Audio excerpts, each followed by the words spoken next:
नमस्कार मेरे प्यारे बच्चों, आप सभी का फिर से हमारे इस ऑनलाइन प्लेटफॉर्म पर आपका स्वागत है, अभिनंदन है। तो अपन इक्विलिब्रियम को पढ़ रहे थे और इक्विलिब्रियम के 2 लेक्चर मैंने पहले डाल दिए थे। उन 2 लेक्चरों में अपन ने इक्विलिब्रियम का जो बेसिक था उसको अपन ने तैयार किया। उसमें समझा अपन ने कि इक्विलिब्रियम क्या होता है, ये कौन से विक्रियाओं में स्थापित होता है और इसके क्या क्या गुणधर्म होते हैं। तो इनकी चर्चा अपन ने पहले वाले लेक्चर में अच्छी तरीके से कर ली थी। तो आज अपन उससे आगे की चीज़ों पर चर्चा करेंगे। तो आज का जो सेशन है वो थोड़ा सा लंबा भी हो सकता है, लेकिन आप सेम बना के रखें, आप धैर्य बना के रखें, क्योंकि आज जो अपन चीज़ पढ़ेंगे ना वो ये मान के चलो कि इस चैप्टर से क्वेश्चन बनने वाली चीज़ें होती हैं। यानी जो क्वेश्चन इस चैप्टर से बनाए जाते हैं वो लगभग ये मान के चलो कि अधिकांश जो ज़्यादा पार्ट होता है क्वेश्चनों का वो आज जिस सेशन में अपन जो पढ़ेंगे उसी में से ही बनता है। तो देखो क्या अपन पढ़ते हैं। तो मैं एक बार थोड़ी सी पहले वाली बातों को रिपीट कर देता हूँ कि अपन ने क्या पढ़ा था। अपन ने साम्य पढ़ा था और साम्य अपन ने पढ़ा। तो साम्य में अपन ने देखा कि कौन कौन से इसके गुणधर्म थे, तो वो अपन ने पढ़ लिया था। यहाँ पर मैं रिपीट जो कर रहा हूँ वो ये कर रहा हूँ कि साम्य पर क्या होता है, एक तो जो बैकवर्ड विक्रिया होती है और एक जो फॉरवर्ड रिएक्शन होती है, उन दोनों का वेग क्या हो जाता है, समान हो जाता है। यानी मैं लिख सकता हूँ रेट ऑफ फॉरवर्ड रिएक्शन और क्या हो जाता है, रेट ऑफ बैकवर्ड रिएक्शन। ये सिंपल परिभाषा होती है। अपन ने ग्राफों की बात कर ली थी, ठीक है। और साम्य पर जो होता है वो साम्य पर जो इम्पोर्टेंट चीज़ होती है वो ये होती है कि जो कॉन्सन्ट्रेशन होती है, कॉन्सन्ट्रेशन जो होती है, सांद्रता जो होती है वो क्या हो जाती है, स्थिर हो जाती है। तो ये सारी बातें अपन पहले वाले सेशन में अपन पढ़ चुके हैं। तो यहाँ पर अपन बात करते हैं, एक तो मैं यहाँ पर क्वेश्चन ले रहा हूँ पहले और उस क्वेश्चन के बाद की बातें अपन समझेंगे। तो पहले मैं क्वेश्चन ले रहा हूँ, क्वेश्चन को आप समझो। ये मैंने आपको पहले वाली चीज़ें बताई। देखो पहला क्वेश्चन मैं यहाँ पर ले रहा हूँ, साम्य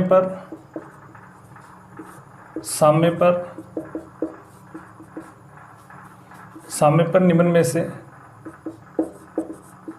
में से कौन स्थिर होता है, कौन स्थिर होता है। ये आपका पहला ऑप्शन है, इसमें दाब प्रेशर। बी ऑप्शन है इसमें आपका ताप। सी ऑप्शन है इसमें घनत्व डेंसिटी और डी ऑप्शन है आपका इसमें रंग और ई ऑप्शन है आपका कोई नहीं। ठीक है, बहुत प्यारा क्वेश्चन है, इजी क्वेश्चन भी, आसान क्वेश्चन है, तो आप ध्यान से समझो इसको।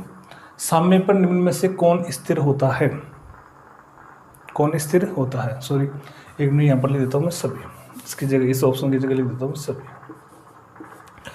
तो देखो साम्य की जब अपन ने गुणधर्म पढ़े थे तो अपन ने देखा था कि जो दाब होता है वो क्या हो जाता है, स्थिर हो जाता है। ताप स्थिर हो जाता है। रंग की अपन ने बात कर ली थी, अपन ने बात किसकी नहीं की थी, घनत्व की बात नहीं की थी। तो आपको ध्यान रखना है, घनत्व भी जो होता है वो क्या हो जाता है, स्थिर हो जाता है। जबकि कोई विक्रिया साम्य में स्थापित हो जाती है तो उसमें रंग, ताप, उसकी भौतिक अवस्था, ठीक है, ये जो सारी जो मापनीय राशियाँ होती है वो क्या हो जाती है, स्थिर हो जाती है। तो यहाँ पर आपको ध्यान रखना है, ठीक है। रंग, तो इसका आंसर कौन सा हो जाएगा, सभी इसका आंसर हो जाएगा। ठीक है, एक क्वेश्चन मैं और लूँ। क्वेश्चन मैंने लिया दूसरा,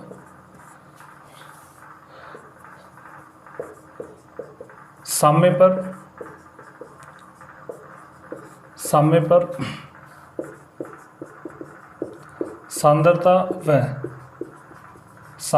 सांद्रता व समय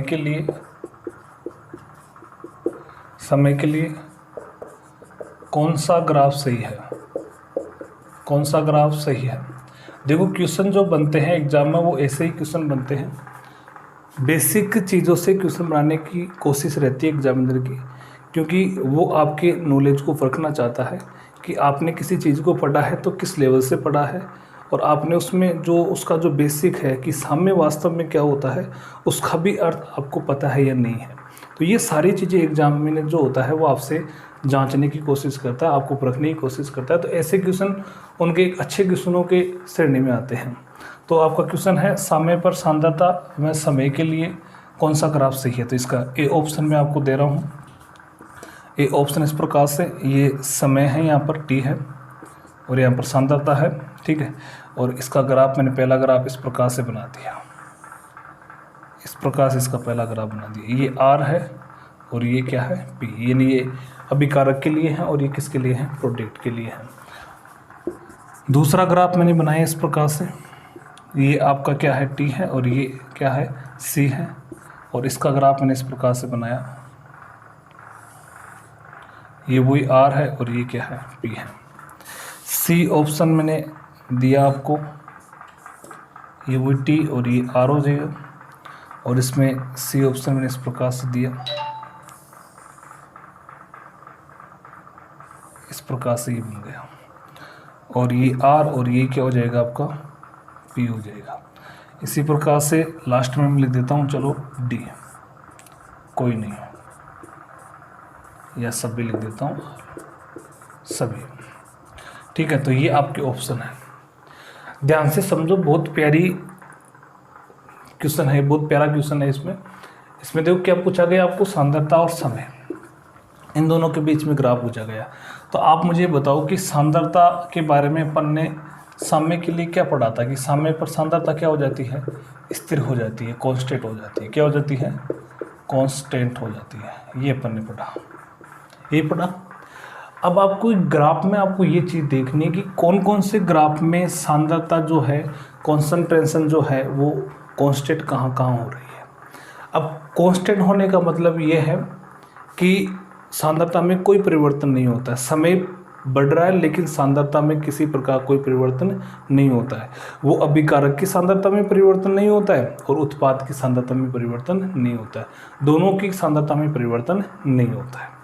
तो मुझे यहाँ पर बताओ, ये आपका ग्राफ सही है कि अभिकारकों की सांद्रता प्रारंभ में ज़्यादा होती है, फिर बाद में धीरे धीरे समय के साथ घटती जाती है। लेकिन यहाँ पर अपन देख रहे हैं तो यहाँ पर आपको दिखाई दे रहा है कि ग्राफ ना तो ऊपर जा रहा है ना ग्राफ नीचे आ रहा है। ध्यान से समझना है बेटा, समय लग जाए कोई बात नहीं, लेकिन चीज़ें जो अपन पढ़ रहे हैं ना, वो चीज़ें अपने दिमाग में छपनी चाहिए, वो समझ में आनी चाहिए। उनकी जो क्वेश्चन एग्जाम में आते हैं वो अपने सही होने चाहिए, वो आपके क्वेश्चन गलत नहीं होने चाहिए। तो इस तरीके से हमें पढ़ाई करनी है। अब देखो, सामने को अपन 5-10 मिनट में, आधे घंटे में नहीं समझ सकते पूरे को समझने के लिए हमें समय देना पड़ेगा। और जब अपन समय देंगे, चीज़ों को हर तरीके से समझेंगे, तभी अपन उसके अच्छे क्वेश्चनों को अपन हल कर पाएंगे, ठीक है। तो यहाँ पर आपको दिख रहा होगा कि यहाँ पर सांद्रता स्थिर हो रही है, यहाँ पर उत्पाद है, उत्पाद के लिए पहले सांद्रता बढ़ रही है। और यहाँ पर आने के बाद में आपको फिर से दिख रहा होगा कि यहाँ पर भी ग्राफ ना ऊपर नीचे जा रहा है। इसका मतलब ये ग्राफ आपका बिल्कुल सही है, क्योंकि यहाँ पर दोनों की सांद्रता क्या हो गई, कांस्टेंट हो गई। क्या हो गई, कांस्टेंट हो गई। ये ग्राफ आपका बिल्कुल सही है। दूसरे ग्राफ की बात करें तो दूसरे ग्राफ में देखो, यहाँ पर आने के बाद में ये ग्राफ ऐसे जा रहा है सीधा, इसमें भी यहाँ पर देखें तो ये ग्राफ से, इसका मतलब इसकी सांद्रता में कोई परिवर्तन नहीं आ रहा है, इसकी सांद्रता में कोई परिवर्तन नहीं आ रहा है। तो यहाँ पर आर की और पी दोनों की जो कॉन्सेंट्रेशन है वो क्या हो रही है, कांस्टेंट हो रही है। इसका मतलब ये ग्राफ भी आपका क्या है, सही है। इसमें अपन देखें तो देखो, यहाँ पर आर की ज़्यादा है पहले, फिर बाद में घटती यहाँ पर इस प्रकार से हो रही है। इसी प्रकार पी की, और यहाँ पर अपन देखें तो इस समय के पश्चात दोनों की सांद्रता क्या हो रही है, समान हो रही है। समान तो है, लेकिन एक चीज़ इसमें आपको और दिख रही है, क्योंकि दोनों की सांद्रता क्या हो रही है, स्थिर भी तो हो रही है। दोनों की सांद्रता क्या हो रही है, कांस्टेंट भी हो रही है। तो दोनों की सांद्रता कांस्टेंट हो रही है, इसका मतलब साम्य की परिभाषा के अनुसार ये ग्राफ भी आपका क्या है, सही है। समान भी हो सकता है, लेकिन मेन कंडीशन है ये कि स्थिर तो हमेशा होगा। कांस्टेंट जो सांद्रता होती है वो हमेशा कांस्टेंट होगी, समान हमेशा नहीं हो सकती, कभी कभार हो सकती। तो यहाँ पर सांद्रता समान आ रही है और यहाँ पर क्या आ रही है, स्थिर भी आ रही है। तो आपको मेन कंडीशन ये देखनी है, स्थिर। ये होता है तो भी ठीक है, नहीं होता है तो भी ठीक है। इसमें यहाँ पर आपको ध्यान देने की आवश्यकता नहीं कि हमेशा ही समान हो, ये जरूरी नहीं है। तो आपका ये ग्राफ भी सही है, ये ग्राफ भी सही है और ये ग्राफ भी सही है। इसका मतलब आपका आंसर कौन सा हो जाएगा, सभी इसके आंसर हो जाएंगे। आ रही बात समझ में? मेरे हिसाब से बातें समझ में आ जानी चाहिए, क्योंकि मैं आसान तरीके से आपको बता रहा हूँ और बहुत धीरे धीरे आपको बता रहा हूँ। ठीक है, अब अपन बात करते हैं आगे की चीज़ों पर। आज अपन क्या पढ़ने वाले हैं, तो आज अपन जो पॉइंट लेके चलेंगे वो अपन पढ़ेंगे क्या, साम्यावस्था स्थिरांक। साम्यावस्था स्थिरांक, तो मैं बात कर रहा हूँ आज किसकी, साम्य अवस्था स्थिरांक, जिसको अपन कहते हैं इक्विलिब्रियम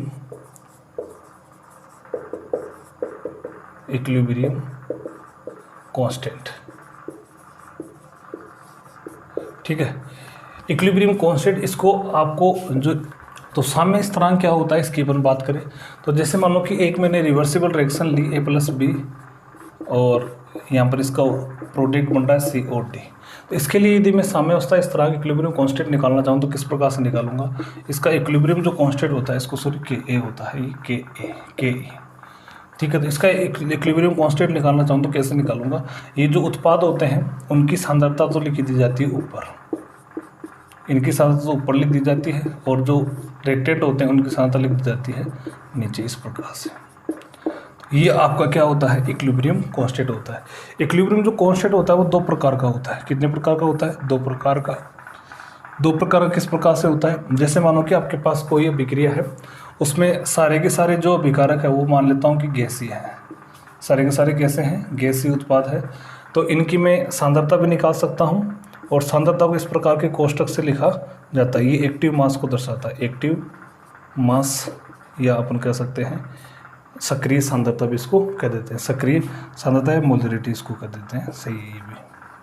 ठीक है, तो यहाँ पर यदि यहाँ पर सांद्रता अपन काम में ले रहे हैं तो इसको अपन लिखेंगे, साम्यावस्था स्थिरांक को क्या लिखेंगे, Kc लिखेंगे। और एक जो सक्रिय सांद्रता होती है वो एक क्या होती है, एक तो आपकी ये मोलरता में होती है, मोलरता में।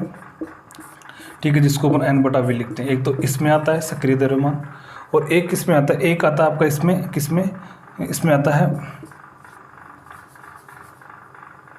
आंशिक दाब। क्या कहते हैं इसको, आंशिक दाब, आंशिक दाब इसको कहते हैं वो पार्शियल प्रेशर, पार्शियल प्रेशर होता है ये।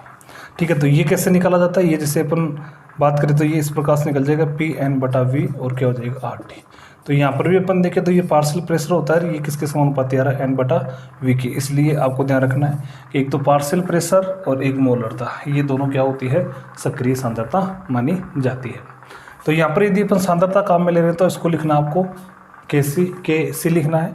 और यदि आप यहाँ पर प्रेशर काम में ले रहे हो किसी विक्रिया के लिए, तो प्रेशर यदि आप काम में ले रहे हो सांद्रता की जगह, तो आपको क्या लिखना पड़ेगा, उसमें Kp लिखना पड़ेगा। तो अपने पास दो यहाँ पर क्या हो गए, साम्यावस्था स्थिरांक हो गए, एक तो हो गया Kc और एक क्या हो गया आपके पास Kp।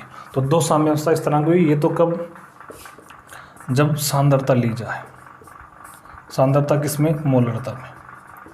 ठीक है, और ये कब, जब किस में लिया जाए, आंशिक दाब लिया जाए। क्या लिया जाए, आंशिक दाब या पार्शियल प्रेशर, पार्शियल प्रेशर। ठीक है, तो ये बात मेरे हिसाब से आपके समझ में आ गई होगी। तो साम्यावस्था स्थिरांक क्या होता है, ये अपन ने सीखा कैसे निकाला जाता है। और ये जब सांद्रता ली जाए विकारकों की, उत्पादों की, तब तो आपको किसको कैसे लिखना है। और जब अपन कोई पूरी अभिक्रिया गैसीय है, उसमें विकारक भी गैसीय हैं, उत्पाद भी गैसीय हैं, तो उस समय आप क्या लगोगे, उसको Kp के रूप में आपको लिखना पड़ेगा। ठीक है, अब अपन क्या करते हैं, इन दोनों में संबंध निकालेंगे। Kp और Kc में संबंध हमें निकालना, रिलेशन निकालना है। तो रिलेशन बिटवीन Kp और Kc, तो इन दोनों के अपन रिलेशन की बात करते हैं यहाँ पर। तो देखो, बहुत आसान तरीके से मैं आपको बता रहा हूँ, और मेरे हिसाब से ये अच्छी तरीके से आपके समझ में भी आ जाएगा। तो Kp और Kc में संबंध की मैं यहाँ पर चर्चा कर रहा हूँ। Kp व Kc में संबंध, यहाँ से ही क्वेश्चन बनते हैं, रिलेशन बिटवीन Kp और Kc। तो देखो, ये अभिक्रिया ले रहा हूँ मैं, एक गैसीय अभिक्रिया ले रहा हूँ। जैसे मानो कि ले लिया हमने A, इसका स्टोइकियोमेट्रिक गुणांक A, और ये हो जाएगा B, और ये एक रिवर्सिबल रिएक्शन है, और यहाँ पर हो जाएगा C, और ये D, इसके क्या हो जाएंगे, प्रोडक्ट हो जाएंगे। ये आपके उत्पाद हैं, और ये क्या है, इसमें अभिकारक है। ठीक है, इस अभिक्रिया के लिए मैं क्या निकालना चाहूँ, ये सारे जो अभिकारक है वो गैसीय हैं, और जो यहाँ पर उत्पाद है वो भी कैसे हैं, गैसीय हैं। तो इन गैसीय अभिकारक और उत्पाद है तो मैं इनकी सांद्रता भी ले सकता हूँ और मैं इनका आंशिक दाब भी ले सकता हूँ। तो सबसे पहले मैं क्या करूँगा, सबसे पहले मैं कैसे इसका निकालूँ। तो इसका यदि कैसे निकालूंगा तो क्या हो जाएगा, आप इसको अच्छी तरीके से निकाल सकते हो क्योंकि मैंने इसकी अच्छी तरीके से प्रैक्टिस करवा दी थी पहले वाले लेक्चर में। इस तरीके से कुछ नहीं करना होता, आपको ये जो उत्पाद होते हैं उत्पादों को पहले लिखना है, इनके जो स्टोइकियोमेट्रिक गुणांक होते हैं इनको स्टोइकियोमेट्रिक गुणांक कहते हैं, ठीक है। और इनको क्या लगाना, ऊपर पावर लगाना है। इसी प्रकार ये हो जाएगा ए और यहाँ पर क्या हो जाएगा बी, इसकी पावर हो जाएगी स्मॉल ए और इसकी पावर हो जाएगी स्मॉल बी। इसी प्रकार मैं निकालना चाहूँ इसका क्या, केपी। तो केपी निकालूंगा तो अब क्या लेना पड़ेगा मुझे, सांद्रता की जगह क्या लेना पड़ेगा, दाब लेना पड़ेगा। क्या लेना पड़ेगा, दाब। तो दाब लूँगा तो किस प्रकार से लूँगा, देखो किसका दाब, वही ऊपर उत्पाद नीचे अभिकारक। तो यहाँ पर पार्शियल प्रेशर किसका, सी का, और इसकी पावर कितनी हो जाएगी सी। इसी प्रकार पार्शियल प्रेशर किसका, डी का, और यहाँ पर हो जाएगा डी। इसी प्रकार यहाँ पर पार्शियल प्रेशर किसका, ए का, और इसकी पावर ए। इसी प्रकार यहाँ पर पार्शियल प्रेशर किसका, बी का, और इसकी पावर कितना हो जाएगी, बी हो जाएगी। अब हमें इसमें और इसमें क्या निकालना है, संबंध निकालना है। संबंध कब निकाल पाएंगे, जब इनको अपन इनमें चेंज कर देंगे। तो देखो एक आपको समीकरण ध्यान में रखना है। समीकरण कौन सा, जिसको अपन आदर्श गैस समीकरण कहते हैं, आदर्श गैस समीकरण, या इंग्लिश में इसको आइडियल गैस इक्वेशन कहा जाता है। आइडियल गैस इक्वेशन इसको कहा जाता है। क्या होता है, ये होता है PV बराबर nRT होता है। यदि यहाँ पर मैं प्रेशर निकालना चाहूँ तो ये हो जाएगा N/V और क्या हो जाएगा, RT हो जाएगा। N/V क्या होता है, ये सांद्रता होती है। ये क्या होती है, सांद्रता होती है। और इस सांद्रता को मैं इस प्रकार के कोष्ठक से लिख सकता हूँ। तो मेरा कहने का मतलब ये है कि P बराबर, इसको मैं लिख सकता हूँ ये सांद्रता, और ये हो जाएगा RT। यहाँ पर ये जो कोष्ठक है ये किसको रिप्रेजेंट कर रहा है, सांद्रता को रिप्रेजेंट कर रहा है। तो मैं इन सब के लिए निकाल सकता हूँ। सबसे पहले PC के लिए निकालना चाहूँ तो PC के लिए निकालना चाहूँगा तो यहाँ पर सांद्रता किसकी हो जाएगी, C की, और ये हो जाएगा RT। इसी प्रकार मैं PD को निकालना चाहूँ तो यहाँ पर सांद्रता हो जाएगी किसकी, D की, और यहाँ पर क्या हो जाएगा, RT। इसी प्रकार मैं किसका निकालना चाहूँ, PA का निकालना चाहूँ तो यहाँ पर सांद्रता हो जाएगी किसकी, A की, और यहाँ RT हो जाएगा। इसी प्रकार सांद्रता निकालना चाहूँ मैं B की तो क्या हो जाएगा, B, और क्या हो जाएगा, RT हो जाएगा। ये सारे के सारे जो मान हैं मेरे पास, इन सारे मानों को मैं इसमें पुट कर दूंगा। ये इसको देता हूँ मैं समीकरण नंबर 2 और इसको देता हूँ समीकरण नंबर 1, ठीक है। तो मैं क्या करूँगा, इन मानों को समीकरण 1 में क्या कर दूंगा, पुट कर दूंगा। यहाँ पर बात समझ में आ गई, N/V क्या होती है, सांद्रता होती है, ठीक है। अब मैं इसको पुट कर रहा हूँ समीकरण 2 में। तो देखो क्या हो जाएगा, बहुत आसान तरीके से अपन समझ रहे हैं। तो देखो क्या हो जाएगा, इनकी मान मैंने समीकरण 2 में रखने पर, समीकरण 2 में रखने पर यानी इनकी जो वैल्यू है वो वैल्यू अपन किस में पुट कर देंगे, समीकरण इक्वेशन 2 में पुट कर देंगे। तो यहाँ पर रखो, यहाँ पर लिखा मैंने KP बराबर, इसकी जगह PC की जगह ये लिखूंगा भाई, PC की जगह ये मान लिख रहा हूँ मैं। तो क्या हो जाएगा C, और क्या हो जाएगा RT, इसकी पावर कितनी आ गई, यहाँ पर C आ गई। इसी प्रकार इन सबके मान में यहाँ पर रख दूंगा, PD का मान रखूँगा तो क्या हो जाएगा D, और क्या हो जाएगा RT, और यहाँ पर हो जाएगा D। इसी प्रकार यहाँ पर A, और क्या हो जाएगा RT, और यहाँ पर क्या हो जाएगा A, और यहाँ पर हो जाएगा B और RT, और ये हो जाएगा क्या B। आ रही बात समझ में, आ रही प्यारे बच्चों बातें समझ में। बहुत आसान सी चीज़ें अपन कर रहे हैं, ये मान इसमें पर रख रहे हो, कुछ नहीं कर रहे हैं। अब क्या करूँगा, मैं इसको हल करूँगा। हल करने का सीधा तरीका ये होता है कि ये जो पावर है ये इन सब के लगेगी, ये पावर इन सब के लगेगी। तो मैं क्या कर लेता हूँ, इनको अलग अलग कर देता हूँ। ऐसे C, इसकी पावर लगा दी मैंने C, इसको मैं अलग अलग देता हूँ, ये D, और इसकी पावर क्या हो जाएगी D, और ये RT जो है, RT की ये पावर और ये पावर, ये दोनों पावर यहाँ पर क्या हो जाएगी, ऐड हो जाएगी, क्योंकि इनका जो बेस है वो क्या है, समान है। तो यहाँ पर गाठे जुड़ जाएगी। फिर यहाँ पर इसी प्रकार से यहाँ पर A हो जाएगा, इसी प्रकार यहाँ पर B हो जाएगा, और ये क्या हो जाएगा RT की पावर कितनी हो जाएगी, A प्लस क्या हो जाएगा, D हो जाएगा। अब आपको दिख रहा होगा कि ये क्या है, ये बात क्या है। तो आप यहाँ से समझ सकते हो कि इसके बराबर क्या होता है, KC होता है। तो मैं इसको क्या लिख सकता हूँ, इस पूरे मान को क्या लिख सकता हूँ, मैं KC लिख सकता हूँ, ठीक है। तो इसको मैं KC लिखूँगा तो ये इधर वाला तो हो जाएगा क्या, KP, और ये मान क्या हो गया, KC। ये आर टी, ये भी आर टी, तो दोनों का क्या है, बेस इक्वल है। तो जब बेस इक्वल होता है तो पावर जो होती है वो भाग पर क्या हो जाती है, घट जाती है। डिवाइड करने पर जो पावर होती है वो घट जाती है। तो जब मैं इसको ऊपर लेके जाऊंगा तो ये पावर किसकी हो जाएगी, माइनस की, और ये इसमें से घट जाएगी। तो इसको लिख देता हूँ मैं आर टी, और ऊपर तो पावर कितनी है, सी प्लस डी, और ये पावर इसमें से घट जाएगी तो ए में प्लस क्या हो जाएगी, बी, ये पावर घट गई। इस पूरे को मैं यहाँ पर शॉर्ट में लिख देता हूँ इसको डेल एन। तो ये हो जाएगा के पी बराबर क्या हो जाएगा, के सी, और ये हो जाएगा आर टी, और ये हो जाएगा आपका काम डेल एन। वैसे ये गैसीय उत्पादों के लिए काम करता है, इसलिए यहाँ पर इसके डेल एन जी की भी लिख दिया जाता है। और यहाँ पर आपको ये ध्यान रखना, डेल एन जी क्या होता है, ये होता है सी प्लस डी माइनस क्या होता है, ए प्लस बी। ये इसको मैं शॉर्ट में और लिखना चाहूँ तो ऐसे लिख देता हूँ, उत्पादों की मोल, उत्पादों की कुल मोल, उत्पादों की कुल मोल माइनस क्या हो जाएगा, अभिकारकों की कुल मोल, अभिकारकों की कुल मोल। ये लो, ये आपको ध्यान रखना है, ठीक है। यानी उत्पादों की कुल मोल, ये ध्यान रखना, उत्पादों की जो मोल लेते हैं वो गैसीय अभिकारकों के लिए लेते हैं, गैस, ये आपको ध्यान रखना, क्योंकि मैंने पहले वाले लेक्चर में आपको अच्छी तरीके से समझा दिया था कि जो अभिकारक या जो उत्पाद एकदम शुद्ध होता है और एक ठोस होता है तो उसकी कभी भी सांद्रता काम में नहीं ली जाती, क्योंकि उसकी सांद्रता कितनी मान ली जाती है, 1 यूनिट मान ली जाती है, इसकी इकाई मान ली जाती है, इसलिए उसको अपन नहीं लिखते, ठीक है। तो अपन ने ये संबंध निकाल लिया, यहाँ तक की बातें मैंने आपको बता दी, और आपको ये संबंध अच्छी तरीके से याद रखना है। कौन सा संबंध है आपको अच्छी तरीके से याद रखना है, इस संबंध को आपको अच्छी तरीके से याद रखना है। क्या रखना है, के पी बराबर क्या होता है, के सी, और क्या होता है आर टी और डेल एन जी, ये आपको अच्छी तरीके से याद रखना है। इसका कभी कभार एग्जाम में क्या होता है सीधा, जैसे जेड ICR ऐसी जो एग्जाम होती हैं उनमें इसका सीधा सीधा क्वेश्चन पूछ जाता है, ऐसी बात नहीं, नीट में भी इसका क्वेश्चन बन जाता है। कैसे क्वेश्चन बनता है ध्यान से समझिएगा। इसका मैं क्वेश्चन लिख रहा हूँ, क्वेश्चन है के पी व के सी में सही संबंध है, सही संबंध है, राइट रिलेशन कौन सा है वो आपको फाइंड आउट करना है। पहला ऑप्शन आपको मिले के सी बराबर के पी और हो जाएगा आर टी डेल एन। दूसरा आपको मिले के सी बराबर K P R T minus del N. C आपको मिले K P K C R T minus del N, और डी ऑप्शन आपको मिले K P K C R T 1 minus del N, ये आपको मिले।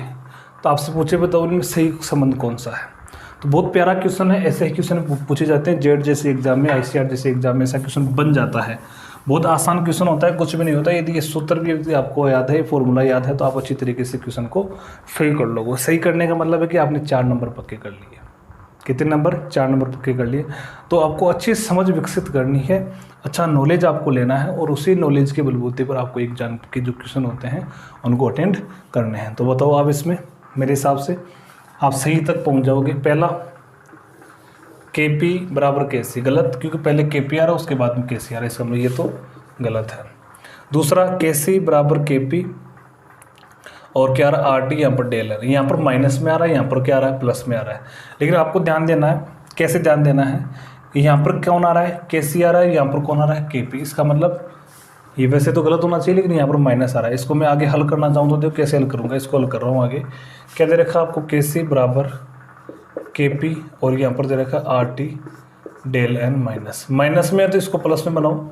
प्लस में कब बनेगा, प्लस में बनेगा जब इसको आप बटा में ले जाओगे। तो बटा में ले जाओगे तो आर टी और ये हो जाएगा क्या डेल एन। अब इसको मैं इधर वज्र गुणा कर दूंगा, तिर्यक गुणा, तो ये हो जाएगा क्या के सी, इधर वज्र गुणा हो जाएगा तो क्या हो जाएगा आर टी और ये हो जाएगा डेल एन, इधर क्या बचा के पी। अब आपको देखो ये मिल रहा है कि नहीं मिल रहा है, मिल रहा है, इसका मतलब ये आपका बिल्कुल सही आंसर होगा। तीसरे में के पी के सी इधर डेल एन, ये गलत हो गया, यहाँ पर माइनस आ गई थी, यहाँ पर प्लस होता तो ये सही होता आपका।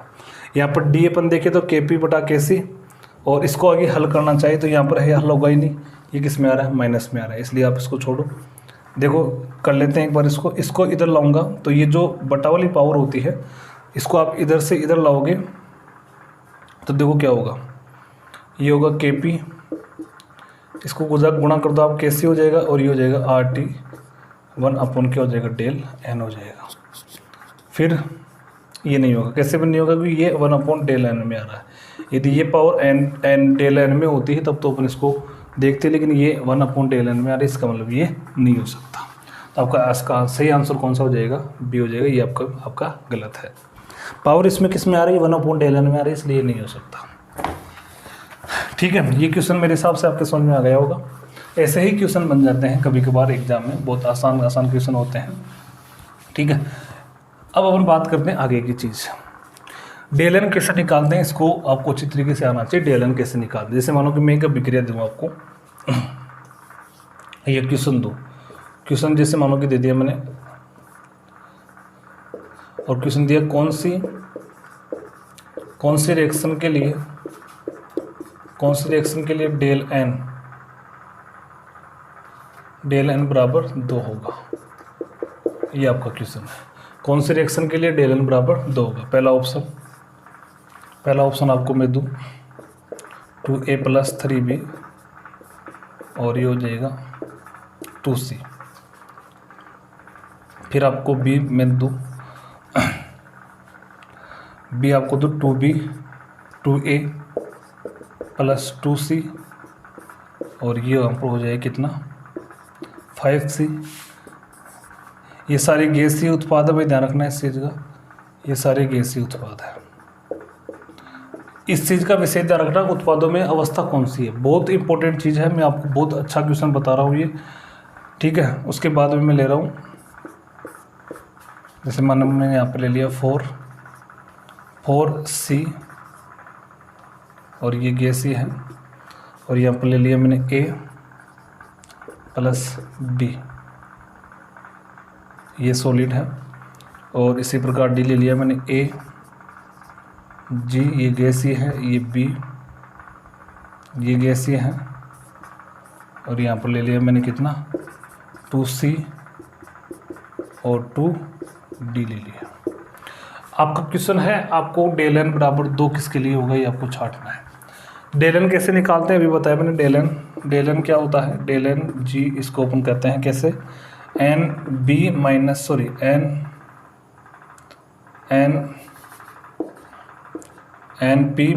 NR हो जाएगा। यानी किसका, ये तो उत्पादों के मोल, और ये किसकी, अभिकारकों की मोल। ठीक है, ये आपको ध्यान रखना है। तो क्या लिखा मैंने, डेल एन जी लिखा। NP का मतलब उत्पादों की मोल, उत्पादों की टोटल मोल। उत्पाद यहाँ पर इसकी मोल कितनी है 2, माइनस इसको यहीं हल करके बता देता हूँ मैं।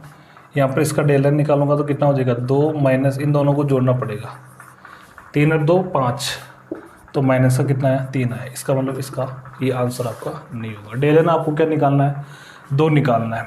ठीक है, उसमें अगले में अपन देखें तो इसमें डेल एन बराबर कितना है 5 है, माइनस 2 और 2 4, तो कितना बचा 1, इसका मतलब ये भी नहीं है। अगले में देखें डेल एन बराबर कितना हो जाएगा, इधर 4 माइनस 1 और 1 2 बराबर 2। आपके अनुसार ये सही, लेकिन ये गलत है। बस यहाँ का आ गया आप मात। यहाँ आप ये मान के चलो कि जितने भी बच्चे एग्ज़ाम दे रहे हैं ना, उन बच्चों में से आप ये मान के चलो कि 60% बच्चों से यहाँ आप पीछे हो गए। इस क्वेश्चन में आप यदि इस क्वेश्चन को गलत करते हो तो 60% बच्चों से आप क्या हो जाते हो, पीछे हो जाते हो। और यदि आप इस क्वेश्चन को सही करते हो ना, तो आप ये मान के चलो कि 80% बच्चों से क्या हो जाते हो, आगे हो जाते हो। बहुत इंपॉर्टेंट चीज़ बता रहा हूँ मैं आपको। अब देखो इसमें क्या हुआ, इसमें यहाँ पर गैसीय है, इसको अपन ने 4 ले लिया, कोई दिक्कत नहीं है। यहाँ पर ये गैसीय है तो सिर्फ जो गैसीय उत्पाद होंगे ना, गैसीय जो विकारक है, उन्हीं की मोल काम में ली जाती है। जो शुद्ध होता है, एकदम शुद्ध होता है, या जो सॉलिड स्टेट में होता है, उनकी मोल काम में नहीं ली जाती है यहाँ पर। तो इसको काम में नहीं लेंगे अपन, सिर्फ इसका। तो 1 ही घटेगा, यहाँ पर 2 नहीं घटेगा। बहुत इंपॉर्टेंट चीज़ है। तो यहाँ पर इसका कितना आ जाएगा 3, इसका मतलब ये इस वजह से नहीं होगा। अगले में देखें तो डेल एन बराबर 2 और 2 कितना हो गया 4, इधर 1 और 1 2, तो कितना आ गया 2। बिल्कुल, ये आपका आंसर क्या है, सही है। इस तरीके के क्वेश्चन एग्जाम में बन जाते हैं। और बहुत इजी क्वेश्चन होते हैं ये, थोड़ा सा समझने का फ़र्क होता है। बाकी यदि आप इसको अच्छी तरीके से समझ जाओगे, इस क्वेश्चन को यदि आप समझ जाओगे, पहले वाले क्वेश्चन को यदि समझ जाओगे, तो आप इक्विलिब्रियम के क्वेश्चनों को बहुत अच्छी तरीके से सही कर लोगे। आपका क्वेश्चन गलत होने का चांसेस नहीं हो पाएगा। आ रही बात समझ में? थोड़ी सी मेहनत आपको करनी पड़ेगी। कोरोना का प्रभाव है, बच्चे घर पर बैठे हैं, लेकिन जो इस समय का सदुपयोग कर रहा है वो सबसे आगे है। वो भीड़ का हिस्सा नहीं बनेगा। वो ये मान के चलो कि जितने भी बच्चे 12th की या जिनकी एग्ज़ाम दे रहे हैं, 10-12 लाख बच्चों से वो अपने आप ही आगे निकल जाएगा। चलो चाहे कछुए की चाल, लेकिन चलो रेगुलर यदि आप चलोगे तो आप ये मान के चलोगे खरगोश को भी आसानी से हरा दोगे। आपने पढ़ा होगा खरगोश और कछुए की कहानी, बहुत सुनी होगी। तो वही चीज़ आपको रेगुलर काम करना है, रेगुलर आपको वीडियो देखना है, रेगुलर जो चीज़ें बताई जाती है उनको आपको रिवाइज करना है। सारी चीज़ें आपको अच्छी तरीके से समझाई जा रही है। समय लग रहा है, मैं समय के लिए कह रहा हूँ, समय आपको लग सकता है, लेकिन सीखनी है, चीज़ें समझनी है, और उन्हीं के बलबूते पर हमें क्या करना है, अच्छे क्वेश्चनों को सही करना है। ठीक है, ये बात अपन ने की यहाँ पर। अब अपन आगे लेके चलते हैं। मैं 3 कंडीशन यहाँ पर आपको बता रहा हूँ। डेल एन की बातें अपन ने कर ली। डेल एन का जो मान है वो आपको कभी 0 भी मिल सकता है, डेल एन का मान आपको कभी पॉजिटिव भी मिल सकता है, डेल एन का मान आपको कभी क्या मिल सकता है, नेगेटिव। तो इस कंडीशन को अपन यहाँ पर समझते हैं। ठीक है, तो देखो क्या करना है। पहली कंडीशन, 3 कंडीशन मैं यहाँ पर लिख रहा हूँ। कंडीशन, 3 कंडीशन, शर्त। ठीक है, देखो पहली कंडीशन, यदि आपको डेल एन बराबर क्या मिले, 0 मिले। यदि आपको डेल एन बराबर क्या मिले, 0, तो आपको ध्यान रखना है उस सब विक्रिया के लिए के पी और के सी क्या हो जाएंगे, बराबर हो जाएंगे। बहुत इंपॉर्टेंट, बहुत प्यारी बात मैं आपको बता रहा हूँ। जिस सब विक्रिया के डेल एन का मान 0 होता है, उस सब विक्रिया के लिए आपको अच्छी तरीके से ध्यान रखना है के पी और के सी का मान क्या होगा, बराबर होगा। दूसरी चीज़, दूसरी कंडीशन, यदि किसी विक्रिया के लिए आपको डेल एन का मान कैसा मिले, पॉजिटिव मिले। कैसा मिले, पॉजिटिव। इसको आपको ध्यान रखना, पॉजिटिव का मतलब क्या होता है, धनात्मक। आपको यदि धनात्मक इसका मान मिलता है तो आपको ये ध्यान रखना है, तो उस सब विक्रिया के लिए जो केपी होगा वो बड़ा हो जाएगा किससे, केसी से। किससे हो जाएगा, केसी से बड़ा हो जाएगा। तीसरी कंडीशन क्या होती है, यदि डेल एन का मान आपको क्या मिले, नेगेटिव मिले, ऋणात्मक मिले।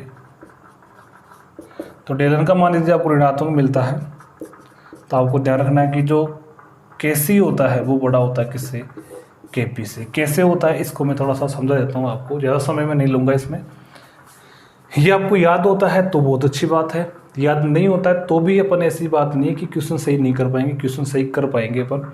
जब ये याद नहीं होगा तो भी कर पाएंगे, कैसे कर पाएंगे, देखो के पी बराबर अपन ने याद किया के सी, और क्या होता है आर टी, और यहाँ पर अपन ने लिख दिया डेल एन।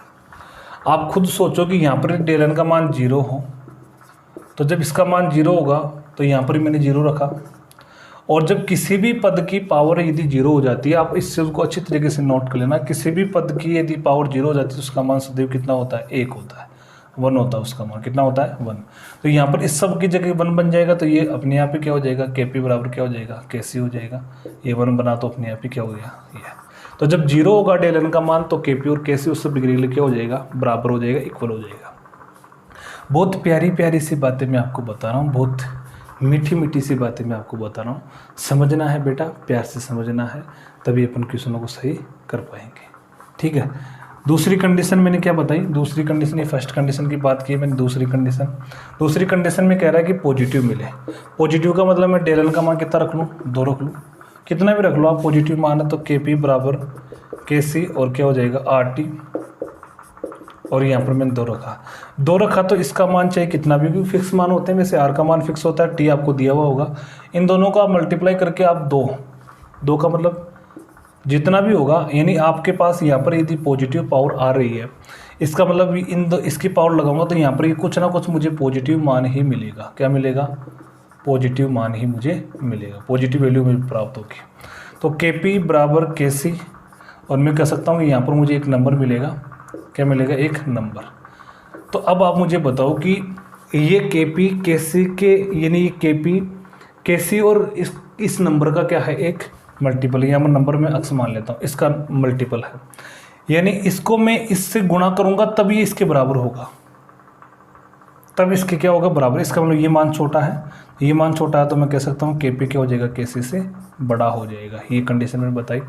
यदि यहाँ पर नेगेटिव मान हो, सोचो आप नेगेटिव मान हो, -2 हो, -2 होगा तो मैं इसको पॉजिटिव बनाऊंगा, तो पॉजिटिव बनाने के लिए नीचे जाएगा RT, इसकी पावर कितनी हो जाएगी? 2 का मतलब ये अक्स हुआ, और इस अक्स को मैं इस तरफ ले जाऊँगा, तो ये KP इंटू क्या हो जाएगा? अक्स बराबर क्या हो जाएगा? KC। अब क्या हुआ? अब ये कह रहा है कि जो KC है वो इस KP को अक्स से मल्टीप्लाई करने पर बराबर होगा।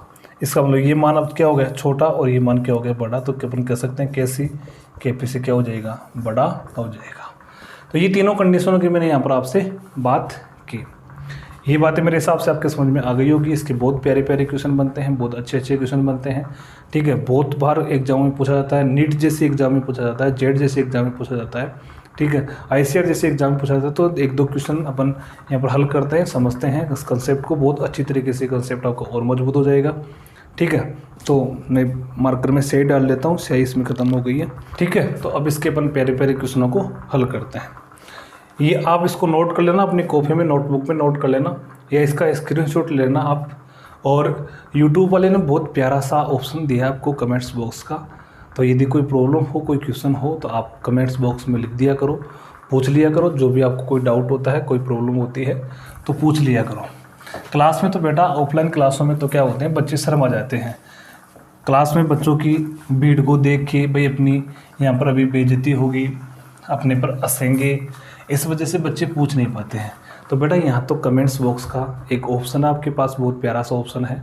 उसमें आप लिखो, आपकी जो भी डाउट है उसको आप पूछो, और हम यहाँ पर बैठे हैं आपके लिए, आपके क्वेश्चनों का जवाब देने के लिए, ठीक है। तो अब देखो कैसे क्वेश्चन इसमें से आ जाते हैं, क्वेश्चनों की अपन चर्चा यहाँ पर करते हैं।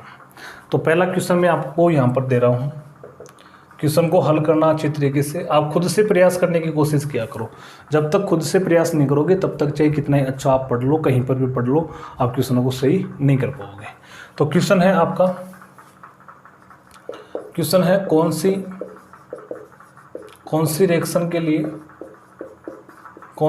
के लिए KP बराबर KC होगा। ये आपका क्वेश्चन, कौन सी रिएक्शन के लिए KP बराबर KC होगा।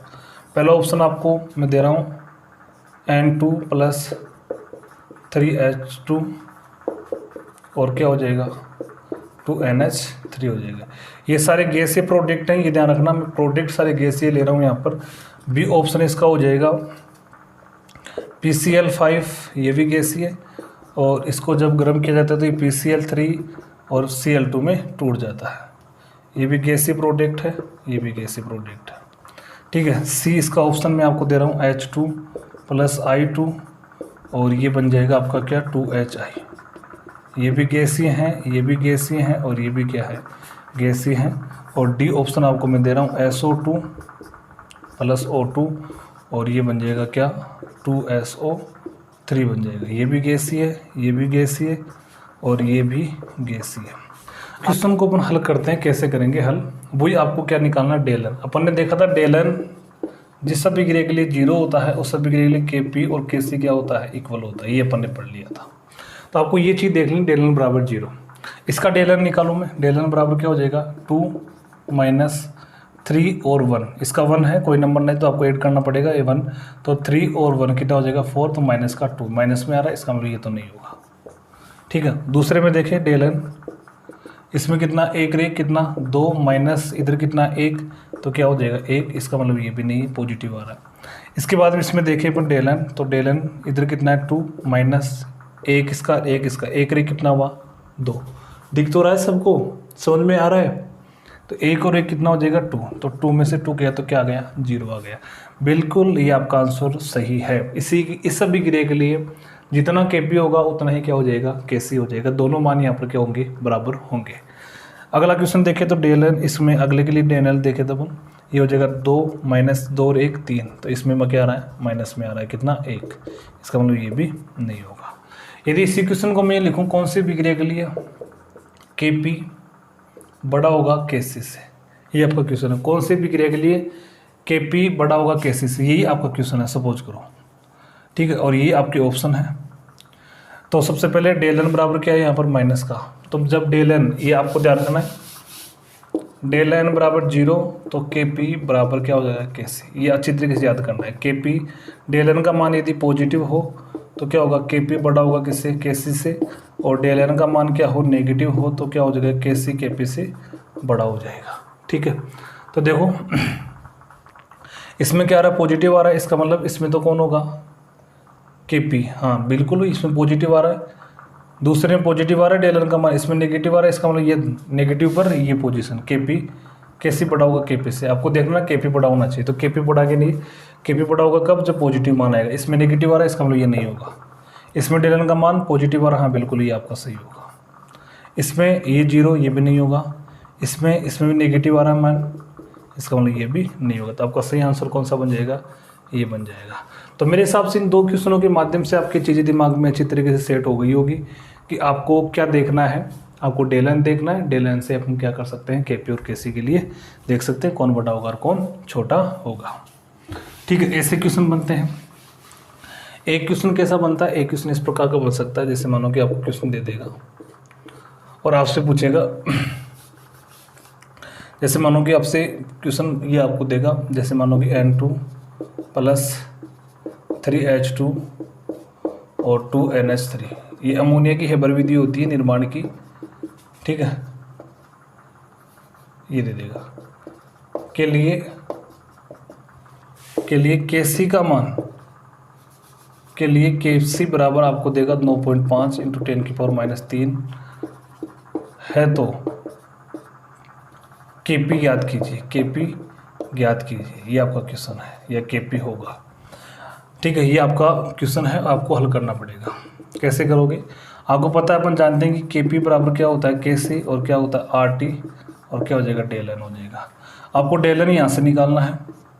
डेल एन कैसे निकालोगे, डेल एन 2 माइनस 1 इधर और 2 इधर, 3 इधर, तो 3 इधर कितना हो गया 4, 4 का हटा दो, इसमें से डेल एन बराबर कितना आ गया, माइनस का 2 आ गया, ये लो, ठीक है। अब क्या करना है, हमें Kc का मान दे रखा है, तो Kp में निकालना, तो Kp बराबर Kc, ये रहा Kc का मान, ये रहा 9.5 × 10⁻³ इंटू Rt। R का मान आपको देगा, T का मान आपको देगा। T जैसे मानो कि आपको दे दे, T आपको दे दे जैसे मानो कि आपको दे 23 डिग्री सेंटीग्रेड, ठीक है। तो आपको 23 डिग्री सेंटीग्रेड, तो आपको ये जो टेम्परेचर होता है वो आपको ध्यान रखना, टेम्परेचर आपको किस में लेना है, केल्विन में। तो आपको क्या करना पड़ेगा, 273 में आपको 23 जोड़ना पड़ेगा, तो आपको T मिल जाएगा कितना, 300 केल्विन। केल्विन में लेना है टेम्परेचर, ये बहुत इंपॉर्टेंट चीज़ मैं आपको बता रहा हूँ। टेम्परेचर जो होगा वो किस में लेना पड़ेगा, केल्विन में लेना पड़ेगा। किस में, केल्विन में लेना पड़ेगा। बहुत इंपॉर्टेंट चीज़ मैं आपको बता रहा हूँ, ध्यान रखना। तो आपको क्या करना पड़ेगा, यहाँ पर 300, इसको आप मल्टीप्लाई कर लेना, आपका आंसर बन जाएगा, ठीक है। तो ये इसका आंसर हो जाएगा। इस तरीके के क्वेश्चन पूछे जाते हैं। सॉरी, एक अपन ने R नहीं लिखा, सॉरी गलत हो गया ये।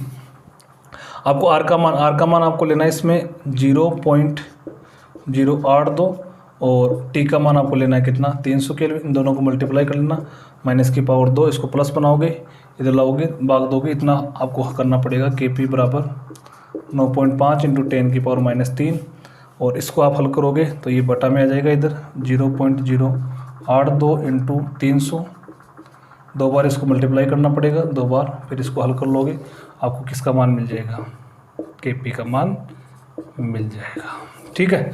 तो इस तरीके के क्वेश्चन पूछे जाते हैं। तो मेरे हिसाब से आज का जो सेशन था वो आपके बहुत अच्छी तरीके से समझ में आया होगा, और इसी सेशन के जो अपन ने क्वेश्चन हल किए हैं लगभग उन्हीं तरीके के क्वेश्चन बनते हैं एग्जाम में।